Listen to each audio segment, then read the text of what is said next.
I realize a lot of these kids nowadays, they didn't grow up around these little small motors. So I want to show how we're going to do a head job on this little Honda dirt bike. It's a little Honda Crf 100 2013 model. It had a bent valve in it. So I want to show y'all some little tricks and tips of how I make sure the new valves are going to be seated good in the head. As you can see, I've already took the head off of it. The piston and the jug is all still intact. So I cleaned the piston up real good. It seems to be in good shape. Make sure you keep a wire for your chain so it don't fall down in the case. Always tie you a little wire onto that chain so it don't fall down. Taking apart's not too bad. It's all metric. Just use a lot of metric tools. So I'm going to take you over here to the workbench where I have the head to show you how I work the heads when putting new valves in. So here's our head. I done put the new valves in, but I'm going to show you one step that I always do before I take them in. So you got your intake and you got your exhaust. The little valve is the exhaust and the big valve is your intake valve. So your intake valve will go towards the carburetor, and the exhaust valve goes out to the muffler. So again, the small valve, exhaust, big valve, be the intake. You got your springs, and then you got your little keepers. Your keepers is what hold the valves in. What happened to ours is the valve,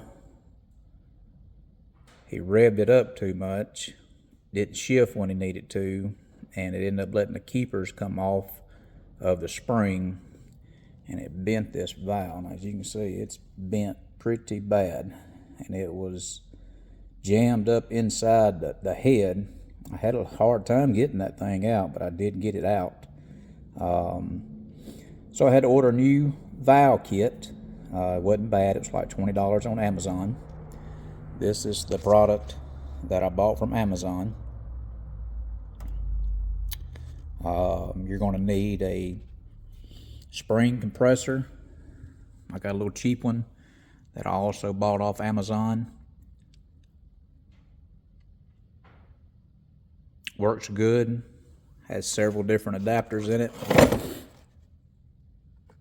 I've done this with several little Honda engines. Even done it on some cars, some Honda cars, Toyota cars. Even done a 350 engine block with some 350 Chevrolet heads. Tore them down and done it. But the step I wanted to show you is when I put new valves and stuff in heads, I always use this valve grinding compound. So with this, you'll just put a little bit on your valve and you'll stick it up into the head, and it grinds the surface area of the valve. Because a lot of times when these parts come from the manufacturer, they're not completely sealed. So you're going to lose compression. It's going to be harder to crank if you don't valve that seat every time. So people have different ways they do it. Some people do it by hand. I'm getting too old to do it by hand, so I just do it with a drill. Put a drill on it. Make sure I don't go too fast. You don't want to get it too hot. You don't want to burn it. You just want to do a gradual grind on it, and then clean the head up real good after you get the grinding done to make sure all of that particles and stuff from the grinding compound's got sand in it. And you want to get that stuff out because you definitely don't want that getting into your oil. So let me show you a little bit how I do that.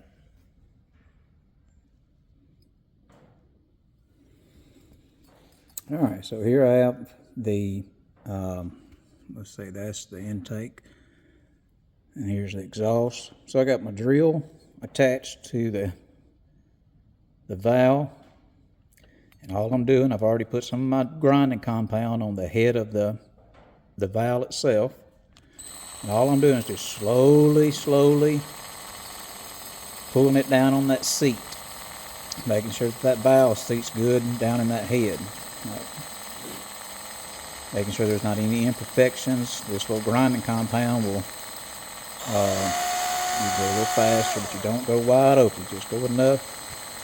Like I said, just do a gradual little grinding on it, and it definitely makes for a better seat. It cranks better. You have better compression, cleaner exhaust. It just flows better.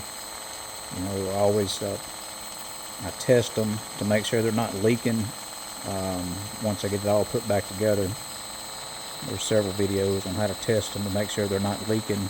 But I didn't see many videos on people doing this when they rebuilt their heads. So let me see if I can get a picture of it, what it's doing to the valve itself. I don't know if you can see it turning or not. It's just turning down in that seat. So anyways, I hope that helps you. It's just a little tip that I've used over the years. Again, that's the kit that I used to get the new valves and the new keepers.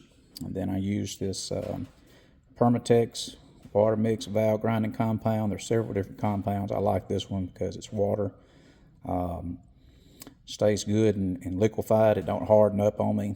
Like I said, I probably have had that one container right there probably 8 years. So, and I still use it all the time. So, you ever have valves that you have to replace because they get broke? Buy you a kit. Buy you some spring compressors. Get you some valve grinding compound. And then put you some new valves in and grind it down. Thanks, folks. And as always, God bless you. Take care.